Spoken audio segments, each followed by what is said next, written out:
Well, good morning and welcome to another episode of the Real Estate Heavyweights podcast. I'm Ashton Hines, half of the Real Estate Heavyweights. I'm sort of the newbie-ish guy of the group. I've been at this for a little over 3 years. I've had my real estate license. I just completed my fourth flip. I have one long-term rental over in Sweetwater, Texas. And I'm just learning this game. I'm trying to put my jump in with both feet, trying to figure out as I'm running. And one of the guys that has helped me out a ton, and who also happens to be the guy I bought the long-term rental from and bought my last flip from, is one Tavis Westbrook. What's going on, Tavis? What's up? Good morning. We're having a good week, man. It's a good start to the new year for sure. Yes, good week. It's super cold, and it is cold. By the terms of Dallas, that means around 12 degrees, and there is a lot of freezing of pipes going on. My neighbor was frantically trying to keep their pool from freezing over the other day, and I looked over at my other neighbor thinking, oh, maybe, because I knew they were out of town. I'm like, maybe I need to help them out. It looked like a oasis over there. I mean, they had some sort of system going where their pool was a-okay. So it's interesting how different, pool companies do their thing, and how different plumbers plumb walls and stuff. And some people are having frozen pipes and issues with that. So I hope none of your rentals have had any issues with the plumbing. Have you run by all of them? Make sure water's not spurting out of the garage anywhere? Yeah, everyone seems to be good. I've talked to all the tenants and everybody.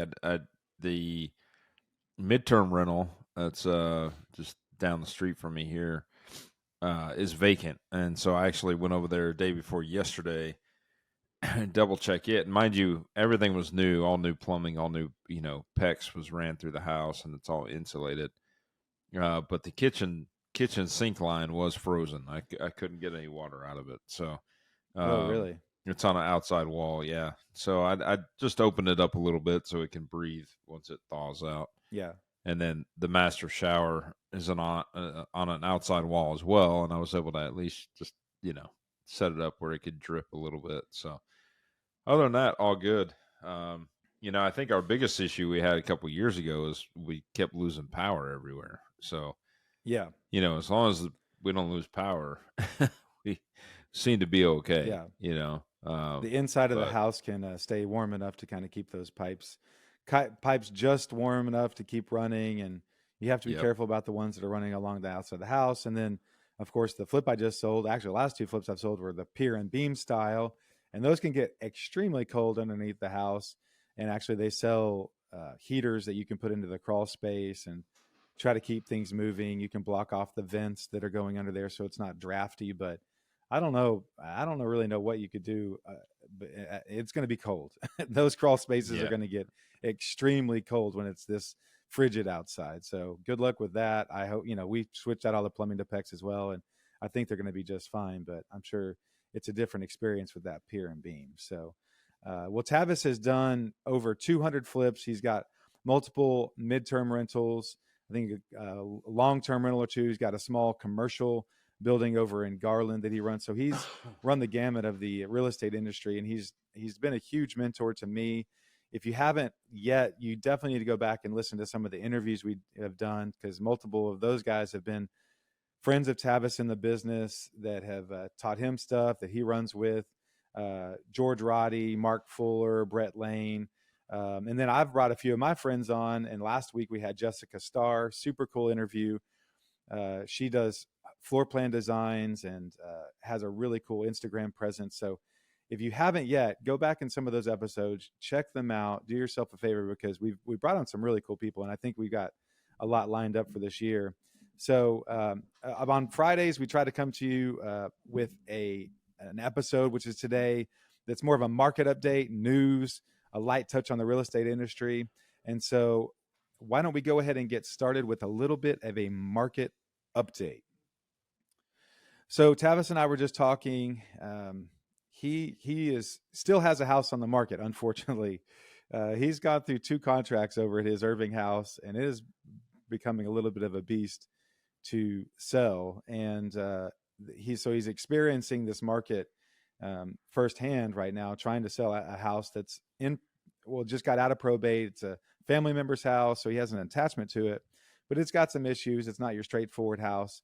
So we always, we definitely try to keep an eye on the market all the time, but especially when you got a listing out there, you want to know what's going on. So we were just talking about the the supply, the number of houses on the market is significantly down from last month, and it actually dropped about half of a month. We're about 2.5 months of supply, in some areas 2 months of supply, which is extremely low. What did you tell me at one point, Tavis? A healthy market, a balanced market is about 6 months. Is that right? Yep. Yeah. Stable or yeah.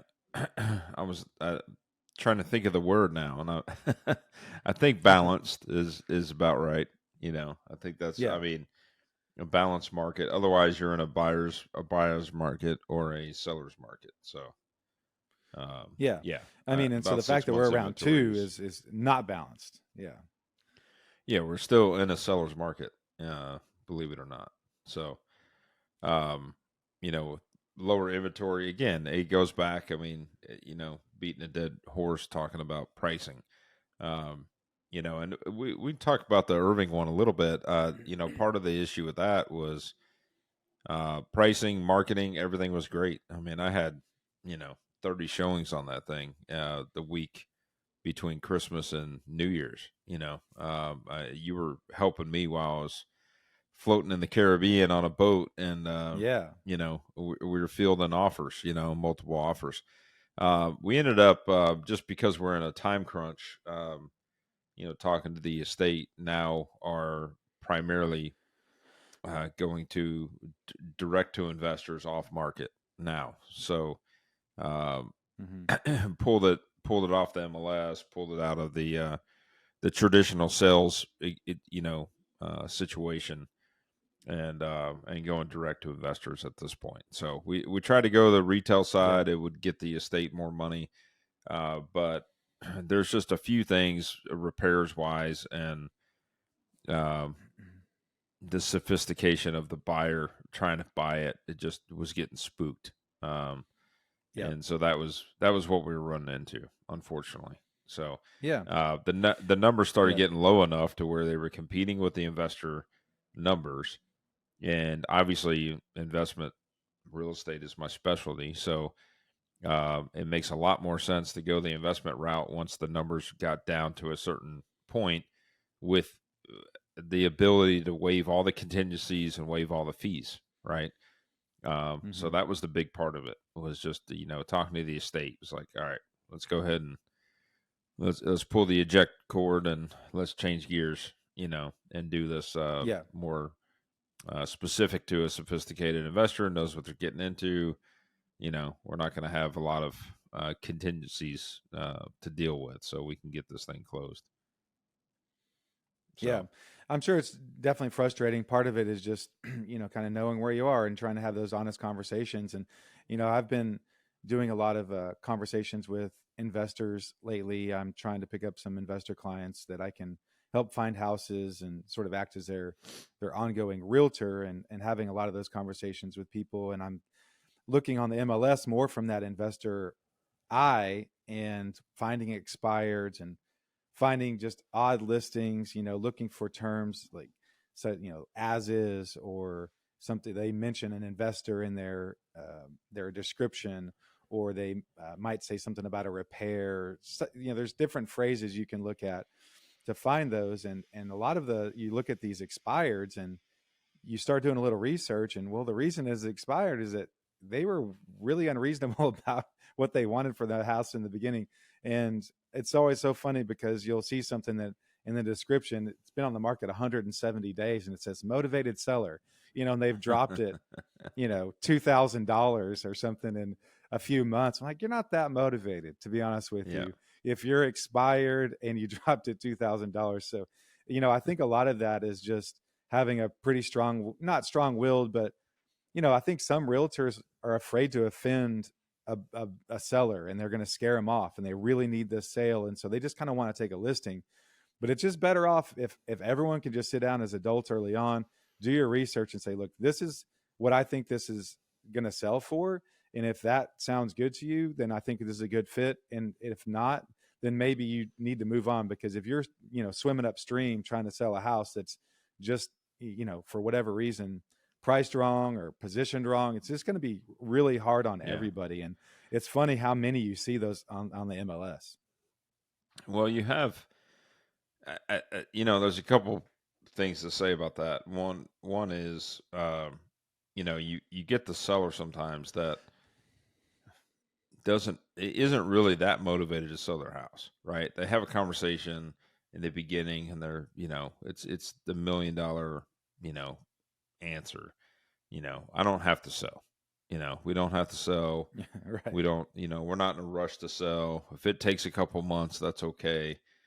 But what they don't understand, the longer you sit on the market, the more stagnant you look, the more somebody looks at it and says, what's wrong with it? And so then your price reductions are much greater. And that's one thing people just don't understand. They kind of take that approach like it's not a big deal. We can take our time. I want to get this price. But it goes back to just having those general conversations of why the seller wants to sell, and trying to really uh, qualify that seller to make sure that it's a fit, for you as the agent and them as the seller, and just make sure that the synergy's there and that you can meet the needs of the seller. Because the things that happen is you kind of go down that path sometimes of hopa land and pricing it at a certain price to see what you get. And then when it's time to start doing price reductions, the seller doesn't want to cooperate, and that's where you're seeing these properties sit on the market as long as they have. Um, and you see those descriptions in there. This one sells quick, or better come now, or it won't last. Mm-hmm. You look at it, and it's been on the market 180 They're very days. optimistic. It's funny on the description. It's like you read it, and it's like they're doing you a favor by even taking the time to write a description. It's like, get offers in, do it this way, only email this, don't call me after. It's like, and then it's there for 6 months. You're like, I kind of get it too. From a agent perspective, they've positioned them as like, you better act fast or else. And then you see this and you're reading it on the back end. You're like, this just doesn't make sense. You could, like we've said it before, you can go in and edit those comments, and you probably should, because if you're coming out early and, oh, this is going to last, and here's how we want you to present an offer, and they're acting like there's going to be 19 offers, and you got to really help them out to filter them out. And then it's there. Like, it just looks ridiculous. So, and it's just funny how you see, that on those MLS listings, and, the other one, and we don't have to dwell on this, but the number of listings out there that still have ridiculously poor photos is astonishing. The average house around here is selling for $440,000. And here you have an agent who stands to make net $10,000, $11,000 on that sale. And they're literally walking around with their iPhone, poor angles. They're not doing any editing. It's just kind of crazy. But I think that will be the case until the end of time, because it's just, there's so many resources out there. It's so reasonable. It's ridiculous. So I talked to an agent a couple of days ago. She called me and said, "Hey, I got your name from so and so. It was in an area a little bit outside of DFW, so it wasn't super interested because of the location, but I was like, I'll do you a solid. I'll look at it. I'll see what the deal is." Well, she was on market and it hadn't sold yet. And, she's like, hey, it needs a little TLC. It's not bad, but, they'd entertain an offer, yada, yada. Will you look at it and see if it's there, right? She's calling me from, the fact that I'm an investor and I can write it and I can close, not really taking consideration where the numbers need to be, but she just in general, excited to get a deal sold. And after I talked to her and kind of looked at it, I was like, okay, maybe she's not been in the business that long. I never did look at her license number. But one of the biggest things is I pulled up, and, it was a nice house, but it was like, it wasn't the front elevation as the primary photo. It was like the kitchen or something. and the angles just weren't very good. And I'm like looking at Mm-hmm. these photos, and I'm like, these are done with her iPhone. Like these are not professional Mm-hmm. photos. And I look at the two properties that sold, and I'm like, these are professional photos. These Mm-hmm. houses have been updated, you know. So not only did the house need a little bit of TLC, and you know, the carpet, you could see it had wrinkles in it. It definitely needed new carpet. It definitely needs some paint updates, you know, things like that. It was built in like 2005.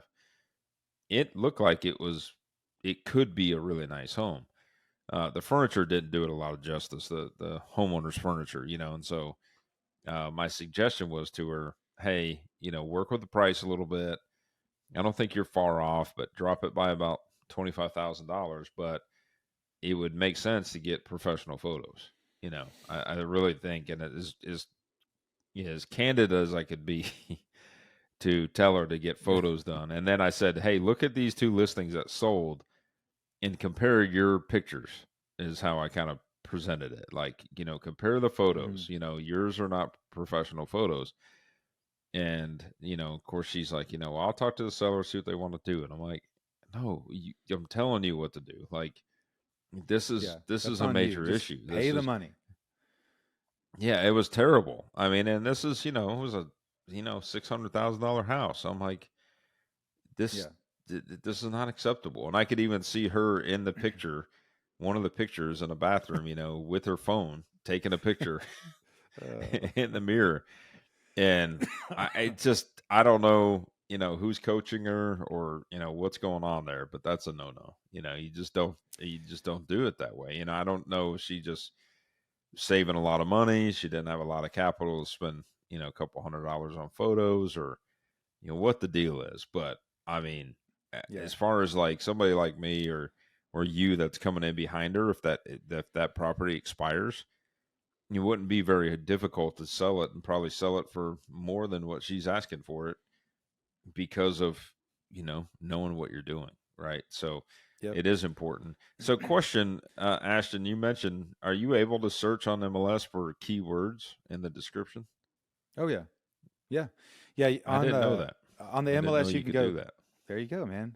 Holy cow! I brought some value to your real estate business today, and it didn't even know it was going to happen. But yes, Yeah. you can actually go on in the property description, and just I mean, it so you makes sense know, that you they put would the do little that. star. I just never tried it. So Yeah. so explain that again. So you're in MLS, and when you're Yep. searching, So you go into MLS, you go down to property. okay. Yep. You're searching. So you go down to the property description. And so in the property description, you can put anything in there.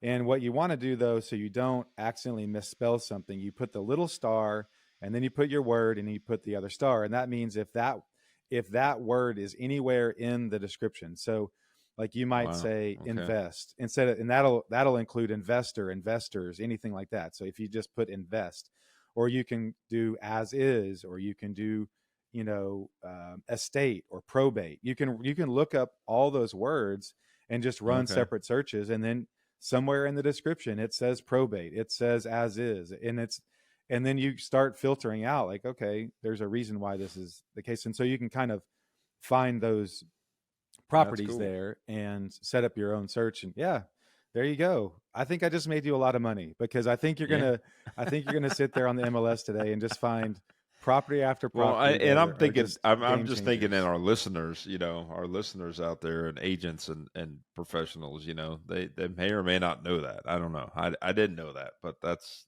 pretty cool. There you go. So it Yeah, makes it's sense cool. that So it's fun. they would allow that option, but I've just never tried it. So cool.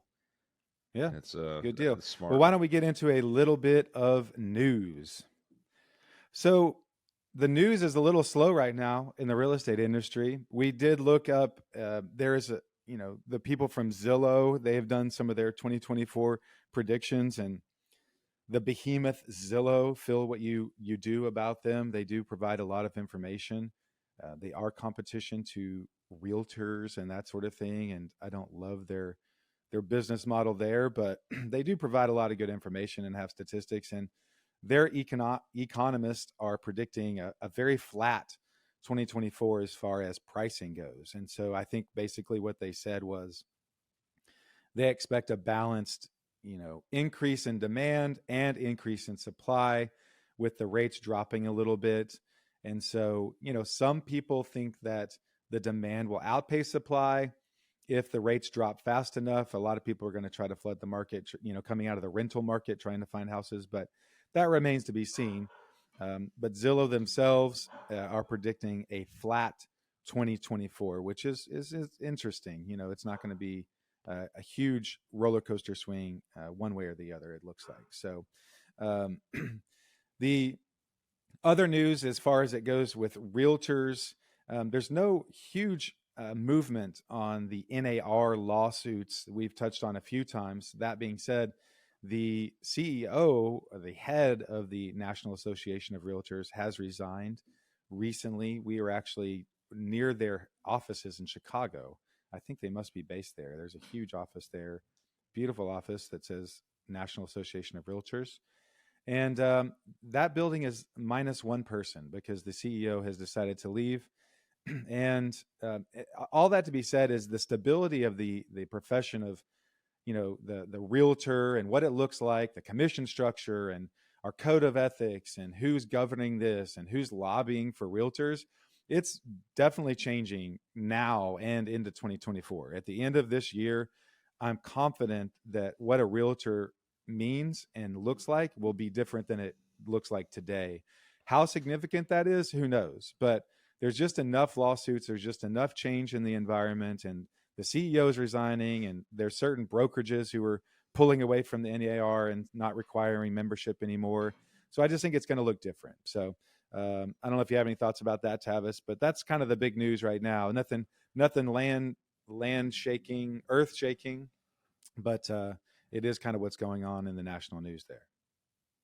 Yeah, it's definitely all the lawsuits have made us think, and it's going to change some things. We don't know yet what that looks like. We've talked about it before on previous podcasts on kind of projections and ideas of what may happen. We'll just have to kind of wait and see. I mean, in the meantime, I don't think anything's going to drastically shut anything down. It's just going to, everyone's going to adapt and shift a little bit and change, and, we'll see what happens. Yep. I think that, change Yeah. is always a good, change can be a good thing. It's just a matter of navigating it to see, see how it works. But I feel pretty confident, with the people that are, on the boards for the realtor associations and things like that, always have our best interests at heart. So we'll just wait it out, see what happens. So I'm good with that. Yeah.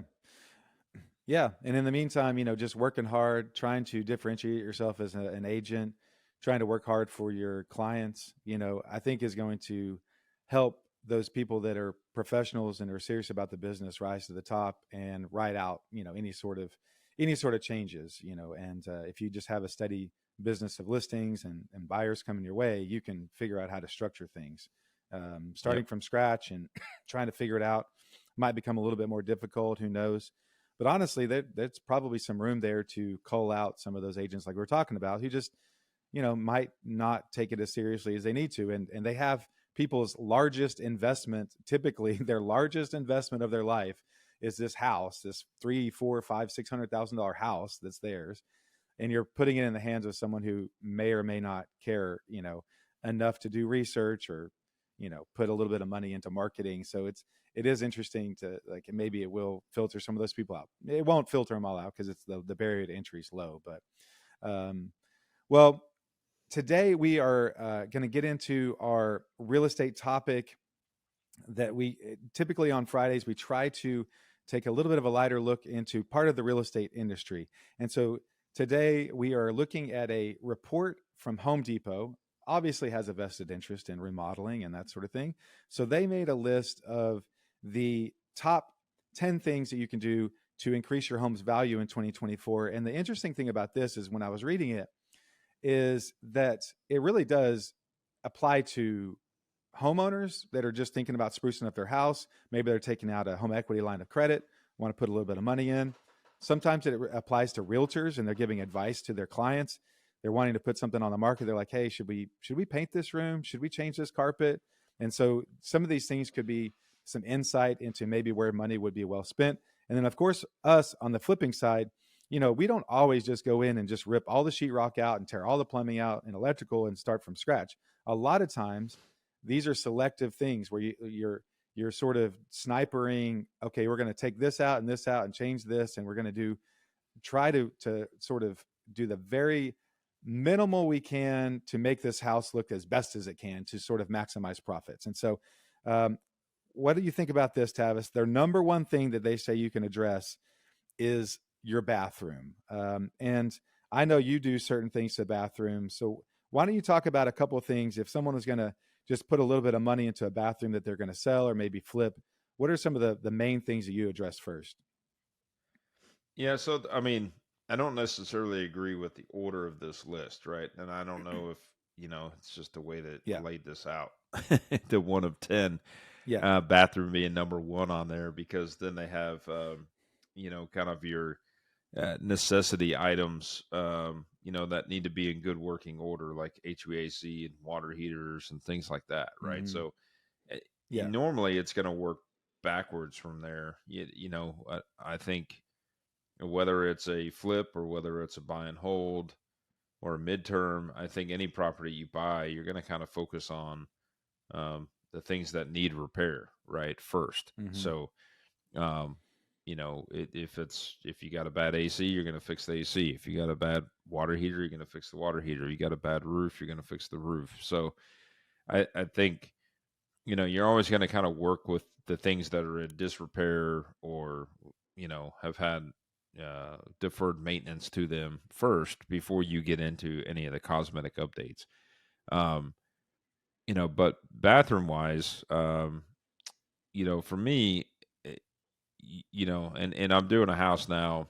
I think the two major bathrooms. One, obviously, the master bath is important because and I say master.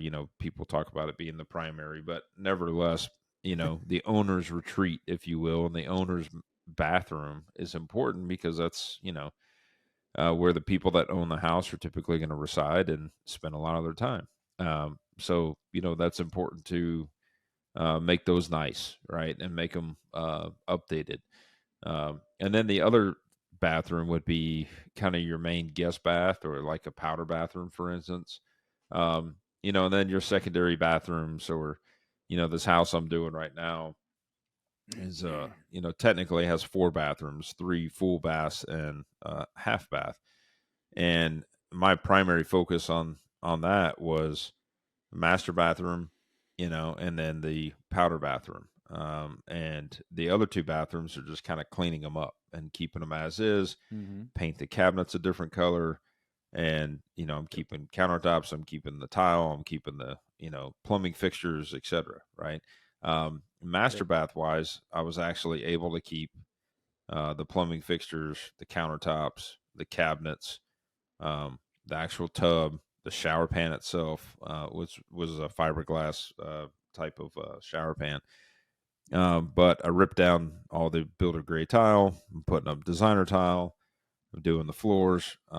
So I would say that the majority of the time it's going to be tile work, and then paint for sure.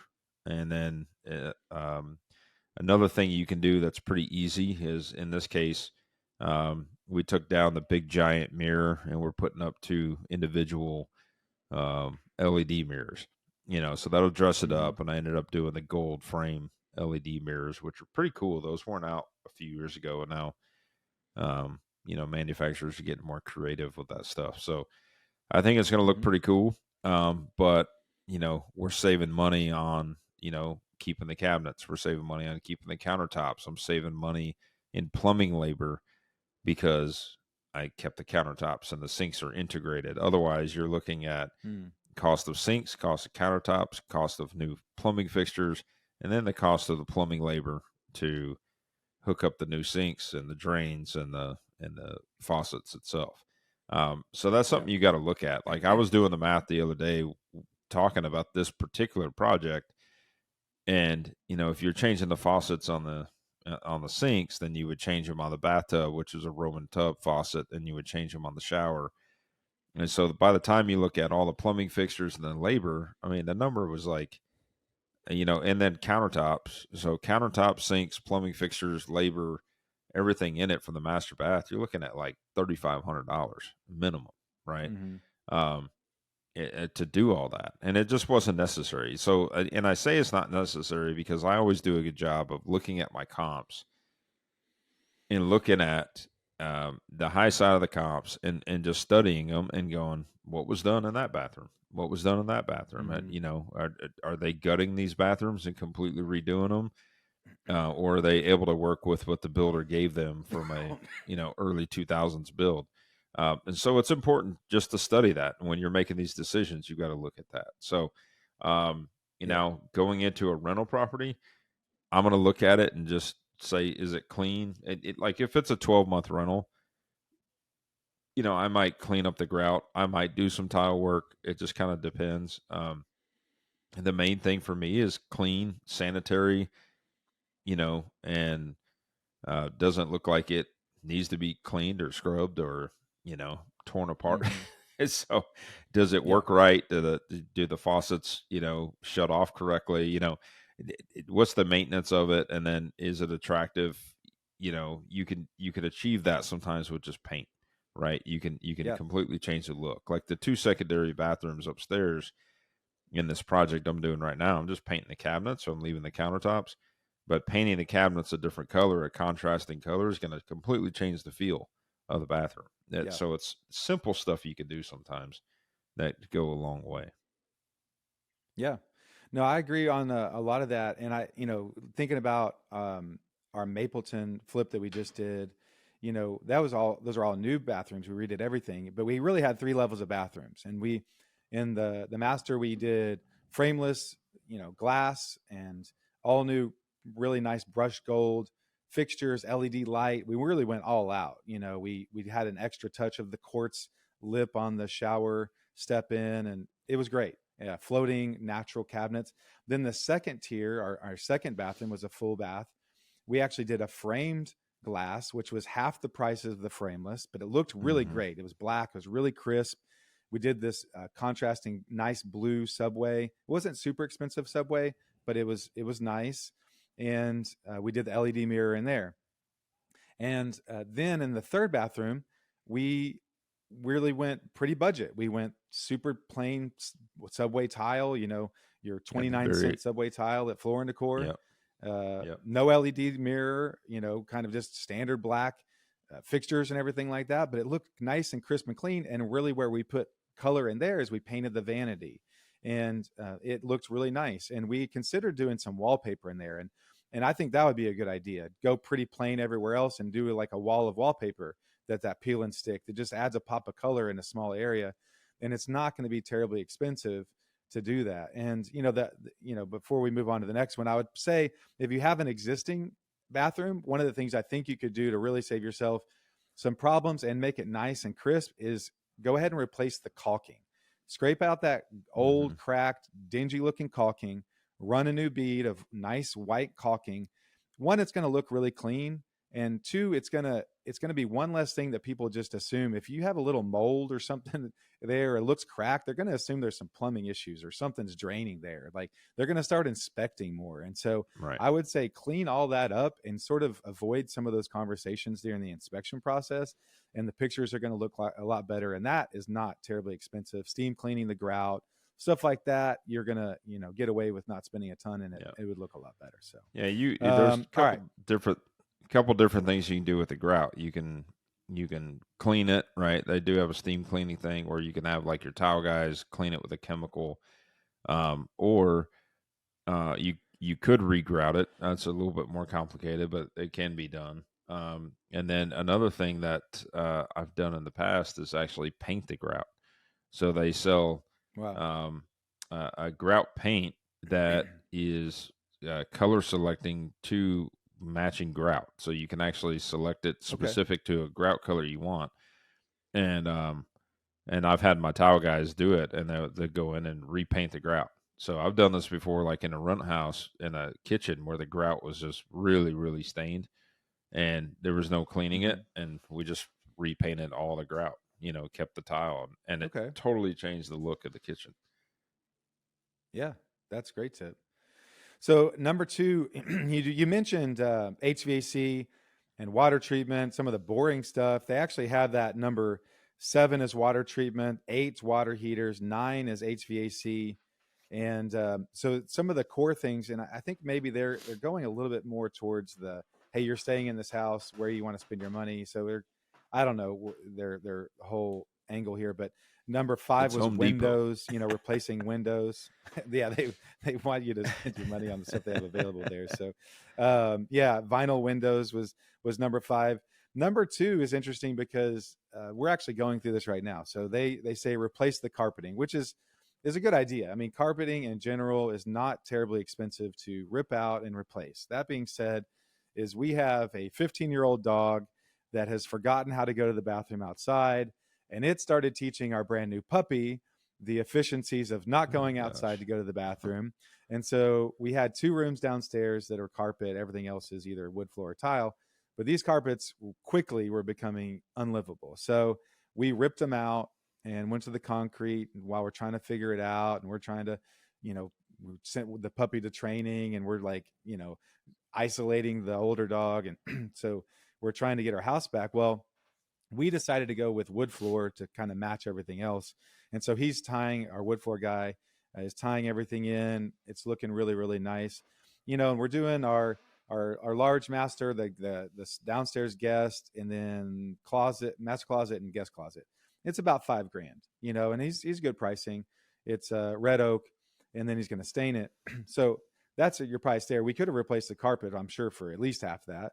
And they have some really nice carpet that feels great. But for us living, as far as allergies go, and and I think it is just sort of a livability. Getting out of bed and putting your feet on a carpet, and especially when it's 12 degrees outside, it's actually kind of nice.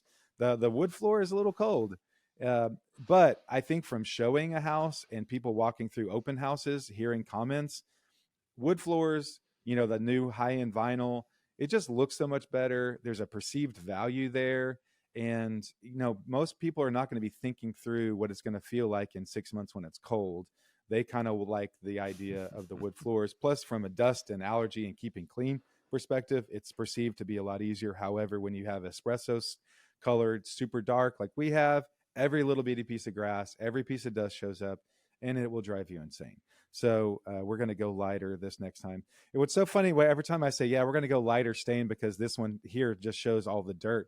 And it just sounds like I'm preparing myself to be a complete slob, because if you have lighter, if you have lighter colored floors, you're like, finally, I can have crap all over it and no one will know about it. So it's sort of this weird logic, but I hate the dark floors because they just don't ever really look clean. So anyway, we are changing that out. So do you Yeah. typically, if you're, I'm sure a long-term rental, you just switch carpeting out. Is that right? Yeah, so I this is always one of those things that, I mean, talking to other investors and people, there's a lot of people that just, start fresh from the beginning and rip all the carpet out and go LVP, luxury vinyl plank throughout the entire property. And you could do that, and it probably is a better investment in the long term of things. But most of my long term tenants stay on average about 3 years. So Mm. I can imagine, I typically build it in and expect, hey, tenant's going to move out in 3 years.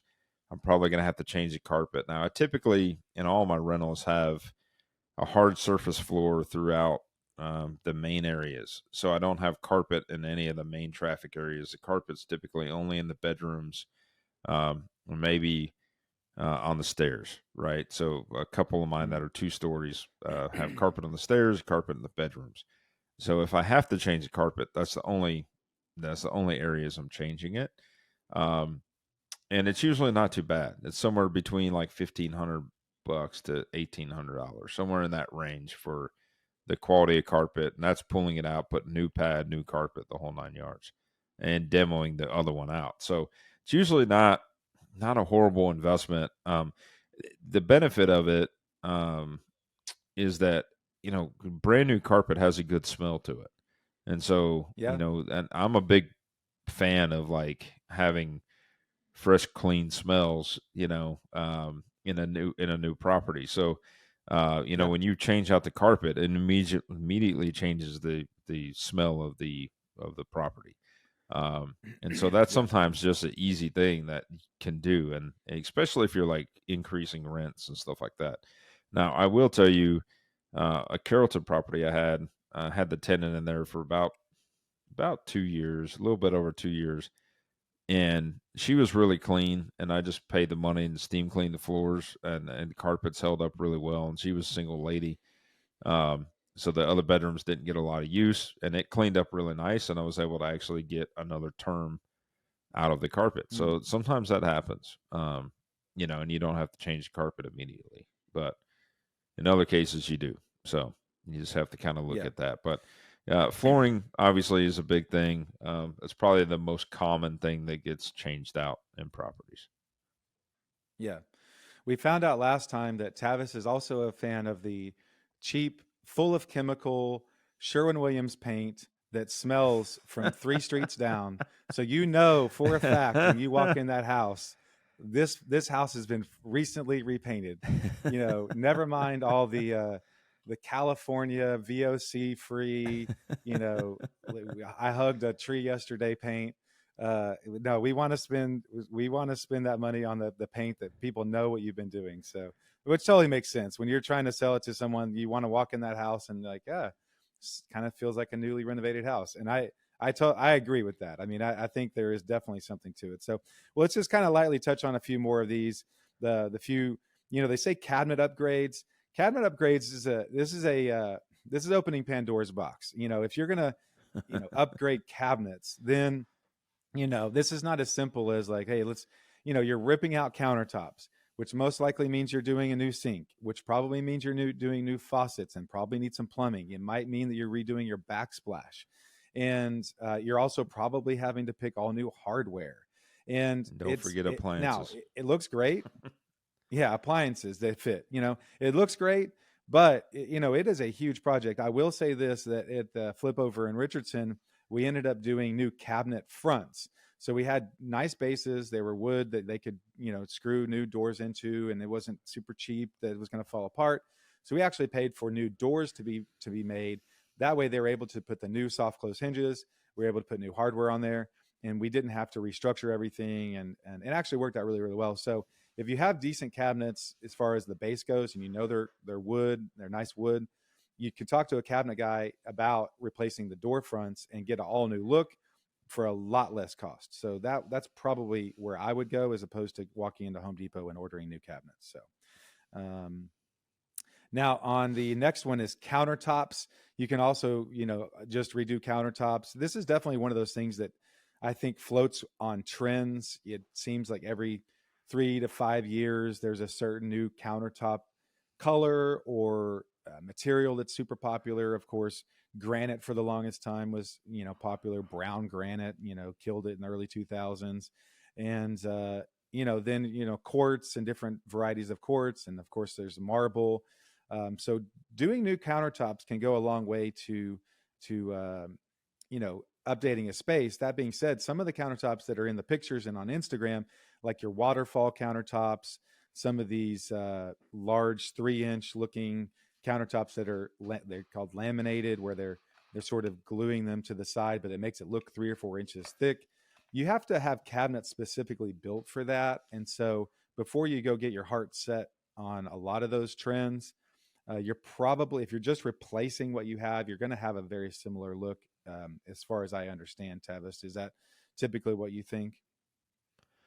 Yeah, back in the day, laminate countertops, which were Formica finish, were pretty popular, and that's pretty much gone the wayside. I mean, you can still find that stuff, but for the most part, I mean, hard surface, granite, quartz, has gotten, pretty affordable. So it's really just a matter of the lead time sometimes, because it takes sometimes like a week and a half, 2 weeks for fabrication to get that stuff done. Mm, Another thing that you can do, which I've done this before, and I don't really necessarily recommend it in flips, especially like in a kitchen.